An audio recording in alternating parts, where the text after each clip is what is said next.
மாண்பு உயர்கல்வித்துறை அமைச்சர் அவர்கள். மாண்பு பொதுப்பணித்துறை அமைச்சர். வரலாறு பற்றி பேசல, ஒரே ஒரு பதிவு மட்டும். நீட் மசோதா நாடாளுமன்றத்தில் அறிமுகம் செய்தவர் திமுக சார்பில் சுகாதாரத்துறை இணையமைச்சராக இருந்த திரு காந்தி செல்வன் அவர்கள். இது ஒரு வரலாறு, அது பதிவு. மாண்புமிகு உயர்கல்வித்துறை அமைச்சர் அவர்கள். மாண்புமிகு எதிர்க்கட்சி தலைவர் அவர்கள். மாண்பு உயர்கல்வி அமைச்சர் உட்காருங்க. மாண்பு எதிர்க்கட்சி தலைவர் அவர்கள். மாண்பு பேரவைத் தலைவர் அவர்களே, இந்த நீட் தேர்வு இந்தியா முழுக்க கொண்டு வந்தாங்க. ஆனால் தமிழ்நாட்டுக்குள்ள அது அலோவ் பண்ணல. தமிழ்நாட்டுக்கென்று விதிவிலக்கு வாங்கி வைத்தவர் எங்களுடைய தலைவர் டாக்டர் கலைஞர் அவர்கள். இந்த பதிவு இருக்கு. மாண்பு உயர்கல்வித்துறை அமைச்சர் அவர்கள். இந்த மக்கள் நல்வாழ்வுத்துறை அமைச்சர் கொண்டு வந்திருக்கிற தனி தீர்மானத்தினை, அரசின் தீர்மானத்தை இந்திய தேசிய காங்கிரஸ் பேரியக்கத்தின் சார்பாக நாங்கள் முழுமையாக வரவேற்கிறோம். இதை முழுமையாக நாங்கள் ஏற்றுக்கொள்கிறோம். மாண்பு உறுப்பினர்கள், come to the point. பேரவை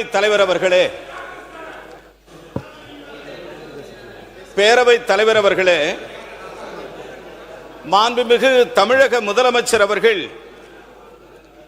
தனி தீர்மானத்தை கொண்டு வருவதற்கு அவருடைய எல்லையில்லா உரிமை, அவர் நெஞ்சமெல்லாம் நிறைந்திருக்கிற மாணவர்கள் மீது கொண்டிருக்கிற கருணை, மாணவர் சமூகத்திற்கு ஏற்பட்டிருக்கிற அவமானம், மாணவர் சமூகத்திற்கு ஏற்பட்டிருக்கிற இழுக்கு இனி ஒரு நாளும் தமிழகத்தில் நடைபெறக்கூடாது என்று மாண்புமிகு தமிழக முதலமைச்சர் அவர்கள் மக்கள் நல்வாழ்வுத்துறையின் சார்பாக ஒரு தனி தீர்மானத்தை கொண்டு வந்திருக்கிறார்.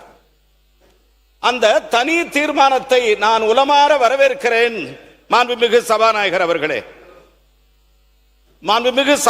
அவர்களே, ஒரு சிறிய செய்தியை இந்த மாமன்றத்திலே பதிவு செய்ய விரும்புகிறேன்.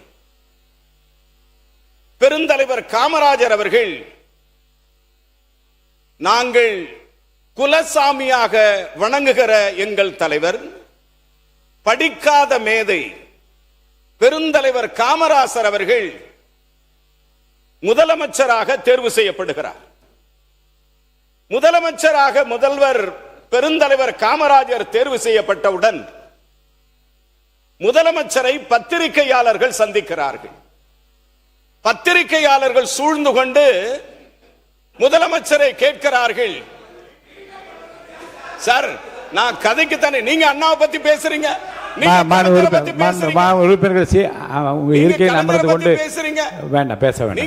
பத்தி பேசுறீங்க, உங்க முதல்வரை பத்தி, முன்னாள் முதல்வரை பத்தி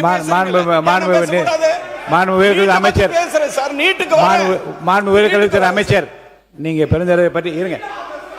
உட்காருங்க. நீங்க உட்காருங்க. உட்காருங்க. நீங்க பேசுங்க. பெருந்தலைவரை பற்றி சொல்லிட்டு தீர்மானத்துக்கு வந்துருங்க.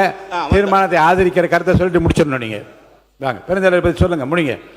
பெருந்தலைவர் காமராஜர் அவர்கள் பத்திரிகையாளர்கள் அவர்களை சந்திக்கிறார்கள். பத்திரிகையாளர்கள் கேட்கிறார்கள், முதலமைச்சராக நீங்கள் பொறுப்பேற்று இருக்கிறீர்கள், நீங்கள் முதல் பத்திரிகைக்கு சொல்ல வேண்டிய தகவல் என்ன என்று கேட்கிறார். முதலமைச்சரும் பத்திரிகையாளர் சந்திக்கிறார். பெருந்தலைவர் காமராஜர் அவர்கள் பத்திரிகையாளர்களை சந்தித்து அவர் சொன்ன முதல் செய்தி, முதல் தகவல், முதல் அறிக்கை என்ன தெரியுமா? தமிழகத்தில் கல்வி அறிவு இல்லாத கடைகோடி மனிதன் கூட இருக்கக்கூடாது.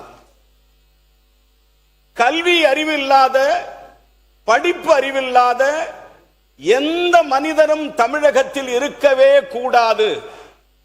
ஆனால் அந்த கல்வி அறிவு, அந்த படிப்பறிவு கிடைக்கிற கடைகோடி மனிதன் யாராக இருக்க வேண்டும் தெரியுமா? படிக்க தெரியாத காமராசனாகத்தான் அந்த கடைசி மனிதனும் இருக்க வேண்டும் என்று பெருந்தலைவர் காமராஜர் சொன்னார். இதை நான் பதிவு செய்வதற்கு காரணம், மாண்புமிகு பேரவைத் தலைவர் அவர்களே, கடைகோடி மனிதன் என்றால் யாரது? கிராமப்புறத்திலிருந்து வருகிற மாணவன், கிராமப்புறத்திலிருந்து வருகிற மாணவி. இன்று நீட் தேர்வுக்கு மாணவர்கள் போராடுகிறார்கள். அந்த நீட் தேர்வை எதிர்த்து காங்கிரஸ் பேரியக்கத்தினுடைய தலைவர், என் அன்பிற்கினிய தலைவர் ராகுல் காந்தி போராட்ட களத்திலே நின்று கொண்டிருக்கிறார் என்கிற ஒரு செய்தியை இதை நான் சொல்லுகிறேன். டெல்லியிலே நின்று கொண்டிருக்கிறார். உட்காருங்க. நீங்க திரும்ப எப்படி உறுப்பினர் இப்படி ஒழுங்கினமா நின்னீங்க, நான் நடவடிக்கை எடுப்பேன். உட்காருங்க, இதுக்கு உட்காருங்க சொல்லலாம். உட்காருங்க. என்ன சண்டைக்கு வரீங்களா அவரோட? உட்காருங்க. நீங்க எதிர்கட்சி கொறடா, நீங்க வந்து சரியா சார் ஒரு ஒரு ஒரு ஒரு தம்பி நீங்க உட்காருங்க. மாண்பு உறுப்பினர் நீங்க கடைசி லெவலில் உட்காருங்க. நீங்க உட்காருங்க. அவர் யார்? உட்காருங்க. அவரை உட்கார சொல்லுங்க. உட்காருங்க. மாண்பு உறுப்பினர் உட்காருங்க. 60 ஆண்டுகள் மேலே நடவடிக்கை எடுப்பேன். நீங்க உட்காரணும். ஒரு 60 ஆண்டு காலம் கழித்து காங்கிரஸ் பேரியக்கம் ஒரு கூட்டணி மந்திரி சபையில் இடம்பெற்றிருப்பதை நீங்கள் விரும்பவில்லை என்பதை இதை நினைவு காட்டுகிறது. நீங்கள் நினைவுபடுத்துகிறீர்கள். மாண்புமிகு உயர்கல்வித்துறை அமைச்சர் முடிங்க, வரவேற்று முடியும். உட்காருங்க சார். விடுங்க சார், பேச விடுங்க சார். சார் உட்காருங்க. உட்காருங்க. நீட் நுழைவுத் தேர்வு நீட் நுழைவுத் தேர்வு சமூக நீதி, சுயாட்சி மற்றும் மாணவர்களுக்கு எதிர்காலத்துக்கு எதிரானது. வசதி படைத்தவர்கள் தங்கள் குழந்தைகளை பெரிய பயிற்சி நிலையங்களுக்கும், கிராமப்புற மாணவர்களின் பெற்றோர் இதற்கு ஈடுகொடுக்க முடியாமலும் திணறி வருகிறார்கள். தொடர்ந்து நடைபெறும் வினாத்தாள் கசிவுகள் மாணவர்களின் கனவை சிதைக்கிறது. என் அருமை தங்கை அனிதா முதல் ஆனந்தன் வரை 36 மாணவர்கள் இதனை எதிர்கொள்ள முடியாமல் தங்கள் உயிரை மாய்த்துக் கொண்டனர். இந்த கொடூர நிலை தொடர்வதற்கு இனி நாம் அனைவரும் அனுமதிக்கப் போவதில்லை. அதே வேளையில் நீட் தேர்வு முறையால் கல்வி மாஃபியாக்கள் அதிக அளவு பயன்பெற்று வருகிறார்கள். இதன் காரணமாகவே நம்முடைய கிராமப்புற மாணவர்கள் அதிக அளவு பாதிப்புக்குள்ளாகிறார்கள். 12 ஆண்டுகள் பள்ளியில் படித்த மாணவர் இறுதி தேர்வில் அதிக மதிப்பெண்களை பெறும் நீட் தேர்வில் வெற்றி பெற முடியவில்லை. அதே வேளையில் ஒரே ஒரு நுழைவுத் தேர்வு வழியாக மாணவர்களின் தகுதியை தீர்மானிக்க முயல்வது இயற்கை நீதிக்கு எதிரானது. இதன் காரணமாக ஒன்றிய கல்வி அமைச்சர் மாணவர்களின் போராட்டங்களால் பதவியிலிருந்து நீக்கப்பட்டிருக்கிறார். ஒரு ஏழை மாணவரின் மருத்துவ படிப்பை தனியார் பயிற்சி மையங்கள் தீர்மானிக்க முடியாது, அனுமதிக்கவும் முடியாது. மாணவர்களின் வாழ்க்கையை விட எந்த வகையிலும் நீட் தேர்வு உயர்ந்தது அல்ல. நீட் தேர்வு முறை வந்த பின்பு கிராமப்புற மாணவர்கள் மருத்துவ படிப்பில் சேர்வது வெகுவாக குறைந்து வருகிறது. கவலை அளிக்கக்கூடியது. மாண்புமிகு பேரவைத் தலைவர் அவர்களே, நீட் தேர்வு முறை அறிமுகப்படுத்தப்பட்ட பின்பு பெரிய மன உளைச்சலில் மாணவர்களும் பெற்றோர்களும் உள்ளனர். இவர்களுடைய மனவேதனையை வினாத்தாள் கசிவு மூலம் அதிகரித்து வருகிறது. 2017 15,000 இருந்த நீட் பயிற்சி கட்டணம் இன்று 1,80,000 உயர்ந்திருக்கிறது. தமிழ்நாட்டு மக்களின் வரிபணத்தில் கட்டப்பட்ட அரசு மருத்துவ கல்லூரிகள் நிர்வாகத்தை டெல்லி கட்டுப்படுத்துவது கூட்டாட்சி தத்துவத்துக்கு எதிரானது. மேடைக்கு மேடை டிஜிட்டல் இந்தியா என்று முழங்கும் ஒன்றிய அரசால் ஒரு தேர்வை கூட நடத்த முடியாதது கண்மையா கண்டத்திற்குரியது. இந்த நீட் தேர்வு முறையை ரத்து செய்ய வேண்டி தலைவர் ராகுல் காந்தி அவர்களும் மாணவர்களுடன் இணைந்து அவர்களின் நலனுக்காக தொடர்ந்து போராடி வருகிறார். நீட் தேர்வு தமிழ்நாட்டிற்கு தேவையில்லை. நீட் தேர்வு தமிழ்நாட்டிற்கு தேவையில்லை. இது கண்டிப்பாக ஒழிக்கப்பட வேண்டும்.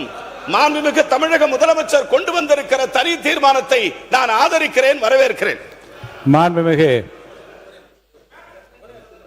நீங்க அல்ல கொறடா இல்லை இருங்க எதிர்கட்சி கொறடா அவர்களுக்கு ஒரு வேண்டுகோள் நான் கொடுக்குறேன். மாண்பு உறுப்பினர் ரிஷிவந்தியம் வசந்தம் கார்த்திகேயன் தொடர்ந்து எழுந்து நின்று குரல் கொடுப்பதும் கையை நீட்டி பேசணும் அனுமதிக்க முடியாது. அதே போன்று ஒரே நீங்கள் எழுந்தால் மற்ற உங்களை சார்ந்திருக்க மற்றவர்கள் உட்கார வேண்டும் என்றாவது சொல்லிக் கொடுங்கள். பாருங்க, இப்போ பாருங்க பாருங்க, இப்போ பதில் சொல்ல, இப்போ சொல்லுங்க, இதுக்கு நீங்கள் பதில் நீங்களே சொல்லுங்க, பார்க்கலாம். நீங்கள் உட்கார வைங்க பார்க்கலாம். பாருங்க, நீங்கள் உட்காரு. மாண்புமிகு உறுப்பினர் பேசுங்க. மாண்புமிகு பேரவைத் தலைவர் பேசுங்க. காங்கிரஸ் பேர் இயக்கம் ஆட்சியில் இருக்கிற பொழுது திராவிட முன்னேற்ற கழகம் அதில் பங்கு பெற்றது என்பதிலே தவறான செய்தியால் உண்மையான செய்தி தான். அப்பொழுது நாமக்கல்லை சேர்ந்த காந்தி செல்வன் என்பது அவர் வந்து சாதாரண ராஜாங்க துணை மந்திரியாகத்தான் இருந்தார். அவர் நாடாளுமன்றத்தில் இந்த நீட்டுத் தேர்வை அவர் அறிமுகப்படுத்தவில்லை. பொதுப்பணித்துறை அமைச்சருக்கு சொல்கிறேன். குலாம் நபி ஆசாத் அவர்கள் காங்கிரஸ் இயக்கத்தை சேர்ந்த மூத்த அமைச்சர் அவர்கள். எனவே அவர் தான் வந்து நாடாளுமன்றத்தில் அறிமுகப்படுத்தி பேசினார் ஒழிய, ஏன்னா காங்கிரஸ் அமைச்சர் அவர் தெரிஞ்சுக்கணுன்றதுக்காக நான் சொல்கிறேன். நாங்கள் இணை அமைச்சர்லாம் வந்து எப்பவுமே நாடாளுமன்றத்தில் வந்து எல்லாம் அறிமுகப்படுத்த முடியாது. நாங்கள் இருந்தோம். ஆனால் அதே நேரத்தில் கேபினெட்டில் வந்து நாங்கள் தமிழ்நாட்டில் இந்த நீட்டுத் தேர்வை நாங்கள் ஏற்றுக்கொள்ள மாட்டோம் என்று தமிழ்நாட்டு முதலமைச்சராக இருக்கிற கலைஞர் சொன்ன கருத்தையும் அந்த கேபினெட்டில் சொல்லப்பட்டது மட்டுமல்ல, அப்பொழுது முதலமைச்சராக இருந்த கலைஞர் அவர்கள் கடிதமே எழுதினார். என்ன எழுதினார்னா, தமிழ்நாட்டுக்கு நீட்டு ஒத்து வராது, நாங்கள் இங்கே அறிமுகப்படுத்த மாட்டோம், ஏற்றுக்கொள்ள மாட்டோம் என்று சொன்னார்கள். அவரும் உத்தரவாதம் கொடுத்தாங்க, நாங்கள் தமிழ்நாட்டில் நாங்கள் நிறைவேற்ற மாட்டோம், ஏற்றுக்கொள்ளுகிற மாநிலத்தை அவங்க ஏற்றுக்கொள்ளட்டும் என்று சொன்னார்கள். அதனால தான் தடை இருந்தது. அவர் இருக்கும்போது தடை இருந்தது. அதற்கு பின்னால் ஆண்ட அம்மையார் அவர் காலத்திலும் நீட்டு தேர்வுங்க நுழையல. அதுதான் வரலாறு. அதனை ஒட்டித்தான் இப்போதும் ஆதரிக்கின்றீர்கள். மாண்புமிகு மருத்துவ கல்வி மற்றும் மக்கள் நலத்துறை அமைச்சர் அவர்களின் தீர்மானம் பேரவையின் முடிவுக்கு விடப்படுகிறது. ஏற்போர் ஆம் என்க, மறுப்போர் இல்லை என்க. மறுப்போரே இல்லை என்று கருதுகிறேன். மறுப்போரே இல்லை. தீர்மானம் ஒருமனதாக நிறைவேறியது. மாண்புமிகு பள்ளி கல்வி, தமிழ் வளர்ச்சி, செய்தி மற்றும் விளம்பரத்துறை அமைச்சர் அவர்கள்.